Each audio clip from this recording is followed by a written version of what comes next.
So when we take a look at this multi-step phase change, we can see that there are multiple things that are happening in this specific example. The first thing that I'm going to highlight is this temperature here.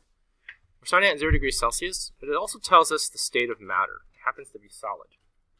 And it tells us that we're reaching 55 degrees Celsius, but it doesn't tell us what state of matter it's going to be in. It doesn't say that it's solid at 55 degrees Celsius. It's going to kind of leave it up to you to kind of figure out.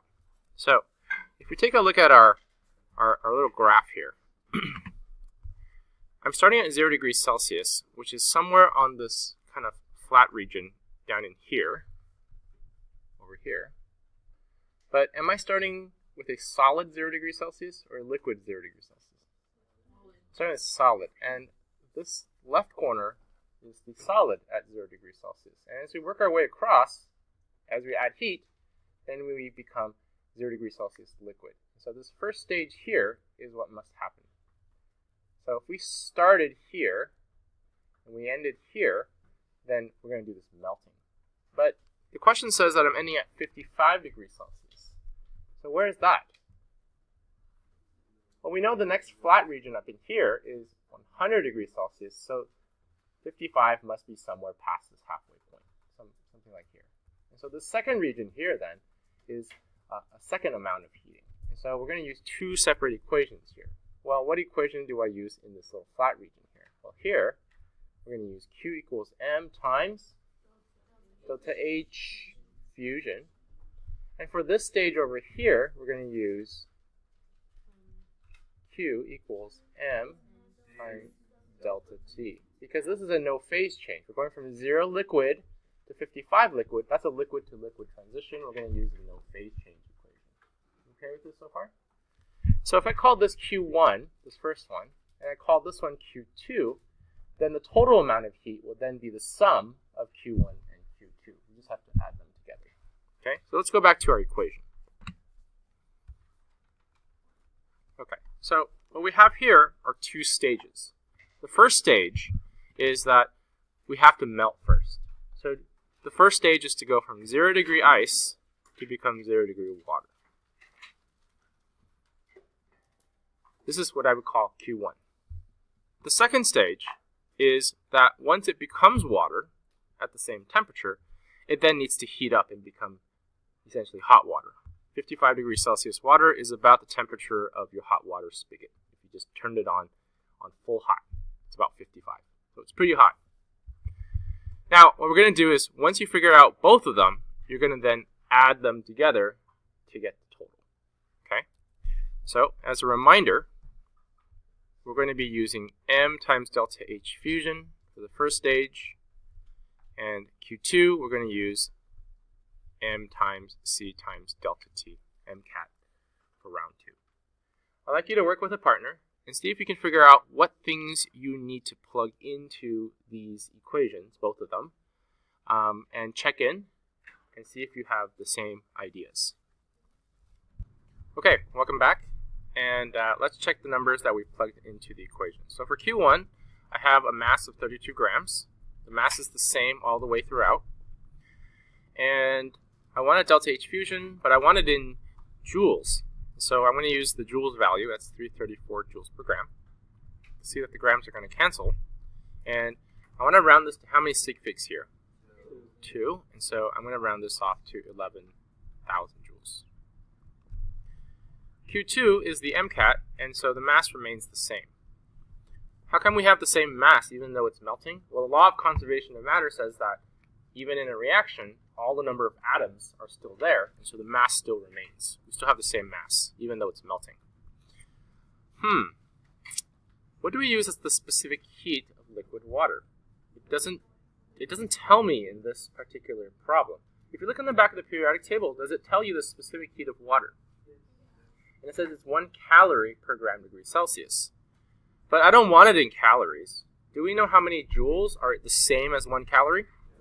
We know it's 4.184 joules per gram degree Celsius. And so, let's erase that. And we also need a delta T here. The delta T here is going to be 55 degrees Celsius minus 0 degrees Celsius So it's going to be 55 degrees Celsius. If we multiply all the numbers together, we get 7,400 joules. Any questions on setting it up and plugging the numbers into the right slots here? We still have to find a Q total, which is the sum of the two of them. So that would be 11,000 plus 7,400 joules. Here's where we apply a slightly different sig fig rule. When we add, we round to the fewest number of digits after the decimal. Neither one has any digits after decimal, so we're going to keep everything. So it's 18,400 joules. Final answer.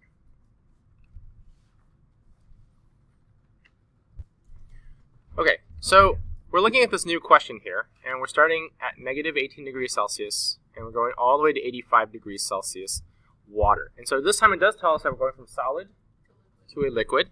The temperature is significantly different. So if I take a look at my chart here, I'm going to get my highlighter out, and where is my starting location? Okay, but where on the solid line? Am I at this little intersection where the corner is? Am I right here? No. This corner here, this flat region, is 0 degrees Celsius, and we're at negative 18. That would be below this line. We're actually starting somewhere like here. And so the first thing that needs to happen is we need to go from here all the way up to this corner region here. What kind of equation do you think we're going to need for this first stage? This Q1 is going to be MC delta T. Well, why is that, Mr. Chen? Because I'm going from negative 18 degrees Celsius solid to 0 degrees solid. That's a solid to solid transition. That is a no phase change. What happens next then is that we need to bridge this gap now. We need to go across this flat region. And going across this flat region, we're going to go from 0 degrees Celsius solid to 0 degrees Celsius liquid. Here is where we use, I'll call this Q2, M times delta H fusion, just like last time. We only use these things across the flat regions. But am I done? No, we still need to go to 85 degrees Celsius liquid. And that's way, way, way like up here. And to get there, am I going to undergo a phase change? We're going from 0 degrees Celsius liquid to 85 degrees Celsius liquid. That's a liquid to liquid transition. So that is also a no phase change. So we're going to use Q3 here. And it's going to be MC delta T. So we're going to use MC delta T twice. Okay, that sounds nice. But I want to point out here that the specific heat for liquid water is different for the specific heat for ice. And so you need to use different specific heats. Go ahead and start plugging in some numbers, and I'll check in with you in a little bit. Now would be a good time to pause the video. Okay, so welcome back. You can see that I've written out these equations. I'm just going to start plugging in things. The mass should be the easiest thing to plug in. What specific heat do we need for this Q1? We will be using ice here, and so we're going to be using 2.03 joules per gram per degree Celsius. But what is the delta T? The delta T is to go from negative 18 all the way to 0. So this is a positive 18 degrees Celsius. It's an increase of 18 degrees Celsius. Or in other words, 0 minus negative 18, T2 minus T1, is positive 18 degrees Celsius. So far, so good? Okay. If you run the numbers through, we end up with 180 joules here. 2 sig figs. The second one is same mass, 5.0 grams, and we're going to multiply this by the same heat of fusion, which is 334 joules per gram. Cancel our units. Oop. Cancel units up top. And we're left with 1,700 joules. And Q3 is where it gets interesting. Mass is the same. Specific heat is for liquid water, 1.84 joules per gram per degree Celsius. What is the delta T here? What's the next stage? We're at 0 degrees Celsius right now, and now we're going to 85 degrees Celsius. What's the difference between 0 and 85?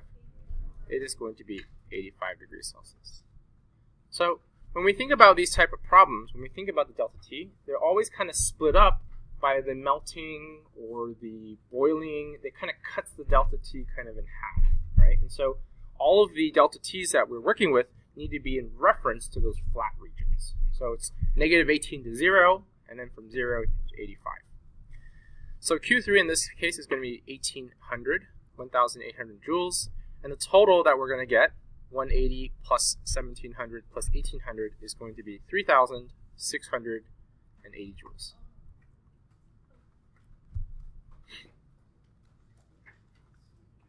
How is that?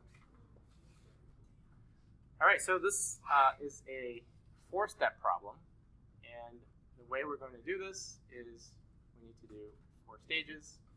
I will call this Q1, this stage is Q2, this stage is Q3, this stage is Q4. I'm not going to go into the equations of exactly how to do this, but I will say that Q total is going to be the sum of all the different parts. Let's try that again. Q3 plus Q4. And the total in this case is 25,790 joules. Final answer.